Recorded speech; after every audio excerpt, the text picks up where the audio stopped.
Good day, I'm Cris Calvez, intern student of STLW Inyo, and today we will discuss the illegal and improvised gun or firearms. Firearms, so let's define firearms. Firearms is referred to any handheld or portable weapon, whether a small arm or light weapon that expels or is designed to expel a bullet, shot, slug, missile, or any projectile which is discharged by means of expansive force of gases from burning gunpowder or other form of combustion or any similar instrument or implement for a purpose of this act, the barrel, frame, or receive is considered a firearm. Arms smuggling refers to import or export, acquisition, sales, delivery, movement, or transfer of firearms.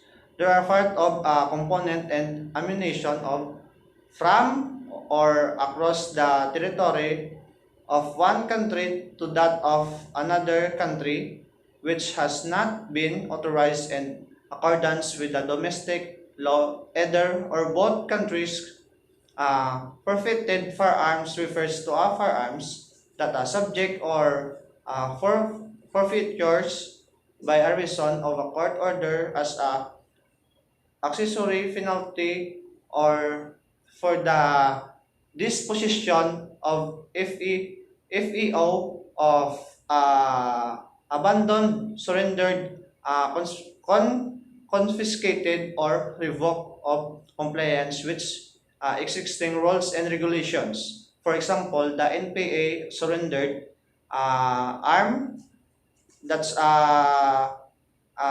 we call the uh,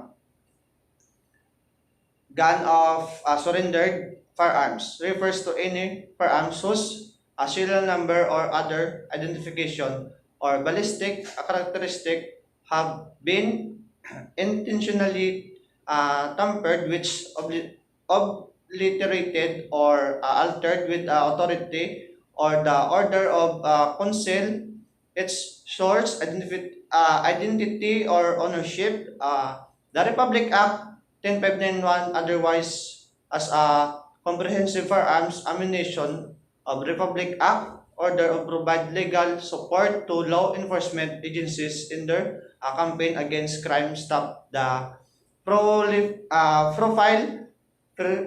proliferation of illegal firearms or weapons and the illegal manufacture of firearms or weapons, ammunition, uh, and part of Article 10951 penalty provision.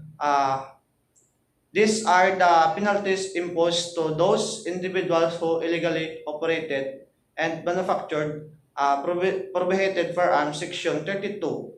Unlawful manufactured importation, sales, disposition of firearms are ammunition or parts thereof, machinery, tools, or instrument used and intended to be used of the manufactured firearms.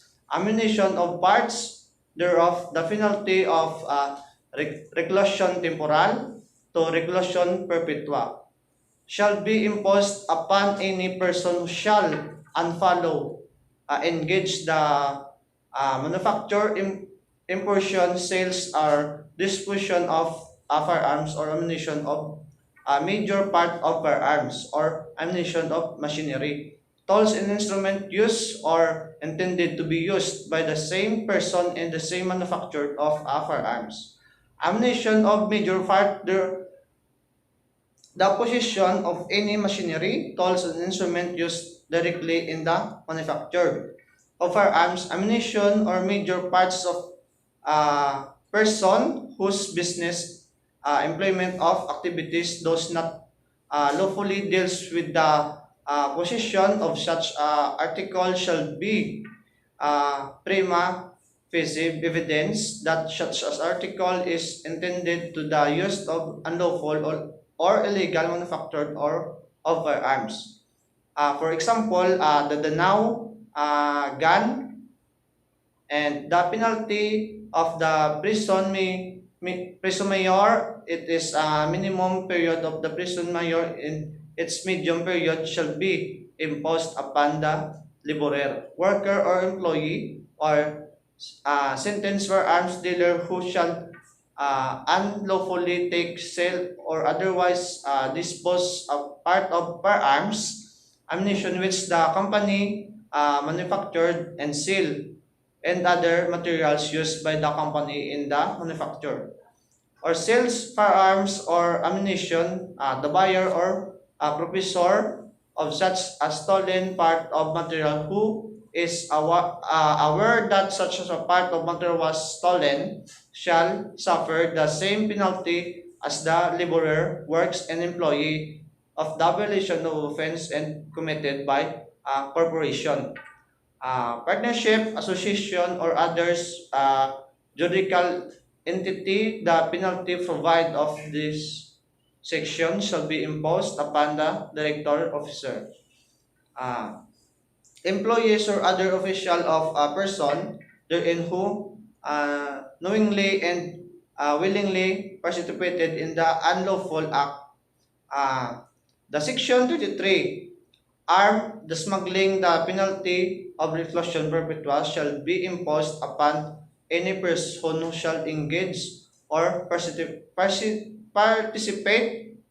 rather in arms smuggling and defined in this act.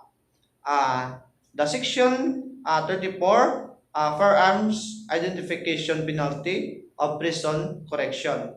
To prison mayor, it is a minimum period shall be imposed upon any person who shall uh, tamper, obliterate, or other without authority to barrel, a slide frame, receiver, the cylinder or the ridge, the or the bolt assembly include the name of the marker, model or serial number of any firearms or who shall replace without authority, the barrel slide, the frame also, and identifying characteristic, essential, and forensic examination of firearms or light weapon.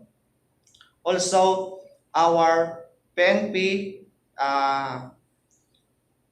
shall place this information, including the individual or particular or database of integrated firearms identification system of the PNP, crime laboratory of future use identification of firearms, uh, section 35 use of imitation firearms and imitation use of the commission of crime shall be considered as serial firearms as defined in act, and person committed the crime shall be punished in accordance with this act.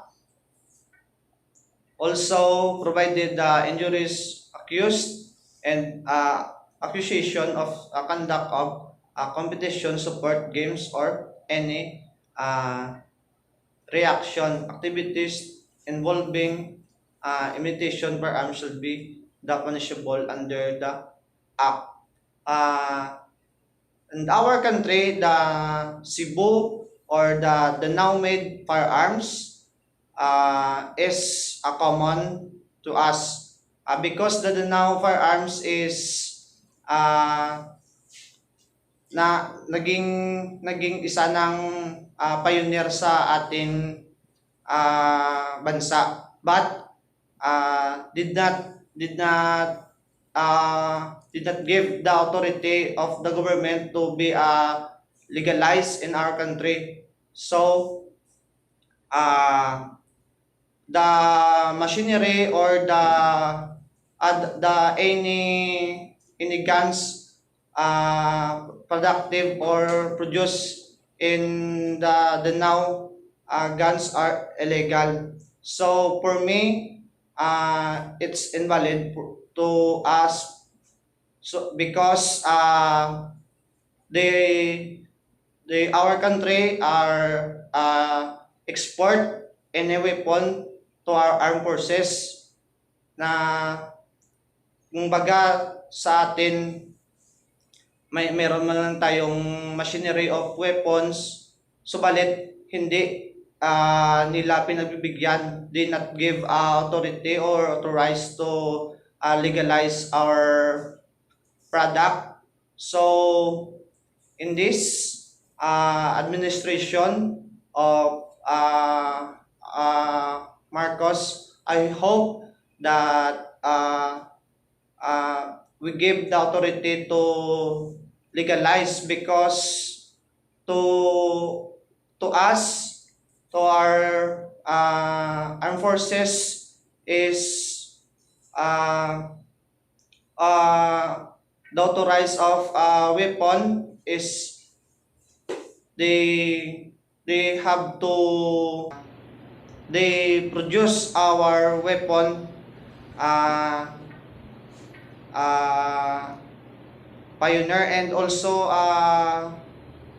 matibay at pwedeng i-export, but hindi binigyan ng ating pamunuan na illegal. So that's why some people use the now firearms to commit a crime, like murder, like carnapping, and also another crime, because they have no license or permit to carry. So there will be easy to commit a crime because they have no or any crime that committed, because hindi nila malaman kung saan nanggaling yung armas na ginamit. Hindi nila nalaman kung kanino yon. They did not know the grooves and ridges of the cylinder, because illegal firearms used. And hopefully, and I hope that this administration of BBM legalize the now made firearms to easy to our armed forces. And that's all. Thank you. Aim high.